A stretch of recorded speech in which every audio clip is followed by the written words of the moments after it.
ஏதாவது ஒருத்தர் தலைமுடியோ இல்லை நகம் இதை எடுத்து நம்ம இதுக்குண்டான தேவதைகள் தெய்வங்கள் இப்போ கணபதிக்கு வந்து பார்த்தோன்னா கணபதியும் மோகினியும் இந்த ரெண்டும் பயன்படுத்தணும் வசியத்துக்கு.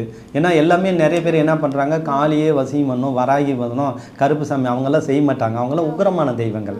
உக்கிரமான தெய்வங்களை வந்து போயிட்டு நீ வசியம் பண்ண நான் பண்ணுமா, அவங்க தான் ஆக்ரோஷம், பேய் பில்லி சூனியத்து ஆக்ரோஷம் வர்றவங்க, சாந்தமாக செய்ய மாட்டாங்க.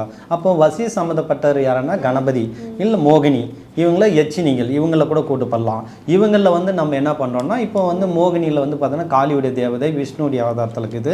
இதெல்லாம் நம்ம கூட்டு ஒரு கணவன் மணியில் ஏதாவது 2 பேர் ஃபோட்டோ வச்சு அதுக்குண்டான சக்கரங்களை எழுதி அதுக்குண்டான மூலிகை வந்து பார்த்தோன்னா ஆடை ஒட்டின்னு ஒரு மூலிகை இருக்கும். அது வந்து பார்த்தோன்னா நம்ம அந்த இலையை எடுத்து இப்படி ஒட்டினா ஒட்டிக்கும், திரும்ப அது பிரியாது. அந்த ஆடை ஒட்டி மூலிகை அது இப்படி பிடிச்சிக்கும். அதுதான் எப்பவுமே கணவன் மணி இப்படி பின்னி நிற்கிற மாதிரி இது.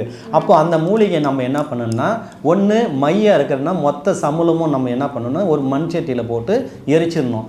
எரிச்சிட்டு அதை வந்து நம்ம அது கூட கோரோஜனை, புனுகு, கஸ்தூரி, அஞ்சனக்கல், சிவப்பு சந்தனத்தூள், சந்தனங்கட்ட தூள் இதெல்லாம் போட்டு என்ன பண்ணணும்னா நம்ம மையை அரைக்கணும். அரைச்சி நம்ம அந்த மையை என்ன பண்ணணும்னா கணபதி மந்திரமும் மோகினி மந்திரமும் சொல்லி உரி ஏற்றிக்கணும்.